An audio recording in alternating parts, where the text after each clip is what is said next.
دوستو، آج میں آپ کی خدمت میں ایک نئی ویڈیوز کے ساتھ حاضر ہوں۔ خواتین کے ایک سرکاری کالج میں انگلش کا پیریڈ تھا کہ ایک طالبہ زور زور سے رونے لگی۔ ٹیچر نے پڑھانا چھوڑا، جلدی سے اس کے پاس جا پہنچی، بڑی نرمی سے دریافت کیا، کیا بات ہے بیٹی، کیوں رو رہی ہو؟ اس نے سسکیاں لے کر جواب دیا، میری فیس کے پیسے چوری ہو گئے ہیں، بیگ میں رکھے تھے، کسی نے نکال لیے ہیں۔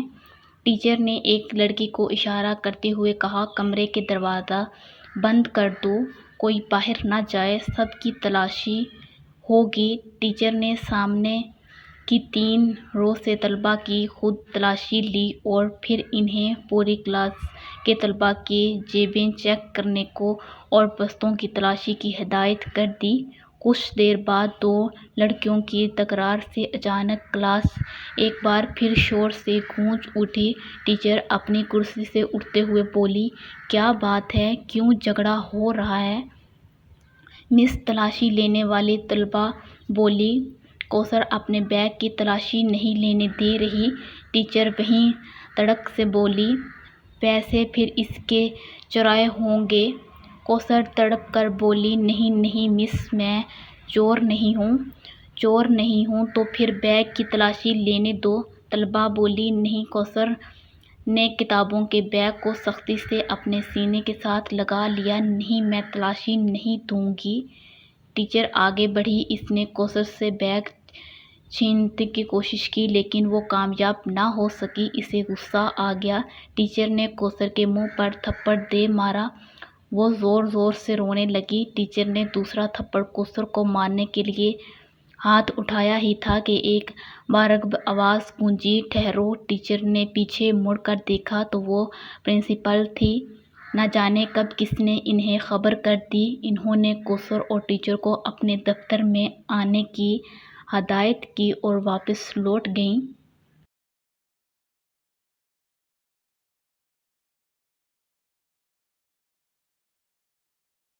پرنسپل نے پوچھا، اب بتائیں کیا معاملہ ہے؟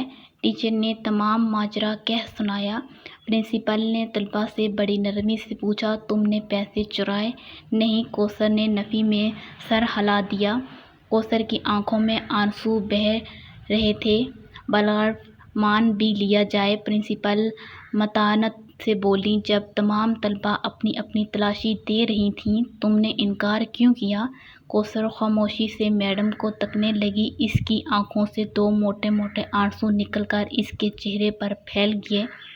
ٹیچر نے کچھ کہنا چاہا، جہاندے دا پرنسپل نے ہاتھ اٹھا کر اسے روک دیا۔ پرنسپل کا دل طلبہ کا چہرہ دیکھ کر اسے چور ماننے پر آمادہ نہ تھا۔ پھر اس نے تلاشی دینے کے بجائے تماشا بنانا گوارا کیوں کیا؟ اس میں کیا راز ہے؟ پرنسپل سوچنے لگی اور پھر کچھ سوچ کر پرنسپل نے ٹیچر کو کلاس میں جانے کا کہہ دیا۔ پرنسپل نے بڑی محبت سے کوثر کو اپنے سامنے والی نشست پر بٹھا کر بولی، اپنا بیگ مجھے دو۔ کوثر نے خاموشی سے اپنا بیگ ان کے حوالے کر دیا۔ یہ ہاتھ سے بنا ہوا سادہ سا بیگ تھا جس پر کچھ اسٹیکر بھی لگے ہوئے تھے۔ پرنسپل نے کوثر کی طرف ایک نظر دیکھا اور بیگ کھول کر بیگ کی چیزیں میز پر نکال کر رکھنا شروع کیں۔ کتابوں اور کاپیوں کے ساتھ ایک کالے رنگ کا شاپر بیگ بھی باہر نکل آیا۔ باقی بیگ میں کچھ نہیں تھا۔ پرنسپل نے سوالیہ نظروں سے کوثر کی طرف دیکھا۔ کوثر کو یوں لگا جیسے اس کا دل سینے سے باہر نکل آیا ہو۔ اس کی ہچکیاں بند گئیں۔ پرنسپل نے شاپر کھولا۔ اس میں آدھے کھانے ہوئے برگر کے ٹکڑے، آدھے سموسے، چوتھائی نان اور دہی کے چٹنی میں ڈوبی چکن کی بوٹیاں۔ سارا معاملہ پرنسپل کی سمجھ میں آ گیا۔ اس کی آنکھوں میں دھندلائیں گئیں اور کانپتے وجود کے ساتھ اٹھی، روتے ہوئے کوثر کو گلے لگا کر خود بھی رونے لگیں۔ کوثر نے پرنسپل کو بتایا، میں گھر میں سب سے بڑی ہوں، 3 بہن بھائی مجھ سے چھوٹے ہیں۔ والد صاحب نائب قاصد ریٹائر ہوئے ہیں لیکن ریٹائرمنٹ سے پہلے ہی بیمار رہنے لگے تھے، اب تو بستر پر لگ گئے ہیں۔ گھر میں کوئی اور کفیل نہیں ہے، پینشن سے گزارا نہیں ہوتا۔ امی پاس کے 2 گھروں میں کام کرتی ہیں۔ کھانا اتنا نہیں ہوتا کہ روزانہ پیٹ بھر کر کھایا جائے، اب اکثر بھوکے سوتے تھے۔ ایک شام میں نے امی نے کچھ نہیں کھایا۔ میں صبح کھائے بغیر کالج آ رہی تھی۔ بھوک اور نکبت سے چلنا مشکل ہو گیا تھا۔ ایک تکہ کباب کی دکان کے آگے سے گزری تو کچرے میں کچھ نان کے ٹکڑے اور آدھا کھایا ایک چکن پیس پڑا دیکھا ہے، اختیار اٹھا کر کھا لیا۔ قریبی نل سے پانی پی کر خدا کا شکر ادا کیا۔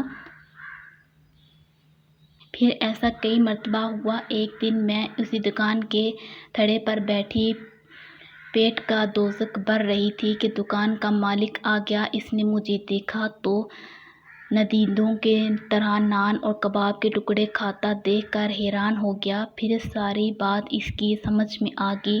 واپس گیا اور رات کا بچا ہوا کھانا پیک کر کے لا کر دیا۔ وہ میں بیگ میں ڈال کر اسکول لے آئی۔ وہ ایک نیک اور ہمدرد انسان ثابت ہوا۔ میں نے اسے اپنے حالات سچ سچ بتا دیے۔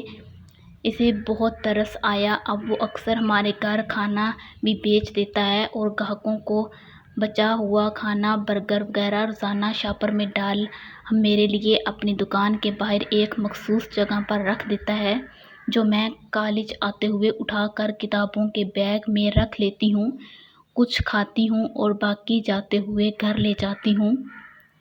میرے امی ابو کو علم ہے۔ میں نے کئی مرتبہ دیکھا ہے، لوگوں کا بچا کچا کھانا کھاتے وقت ان کی آنکھوں میں آنسو ہوتے ہیں۔ بہن بھائی چھوٹے ہیں، انہیں کچھ علم نہیں، وہ تو ایک دوسرے سے چھین کر بھی کھا جاتے ہیں۔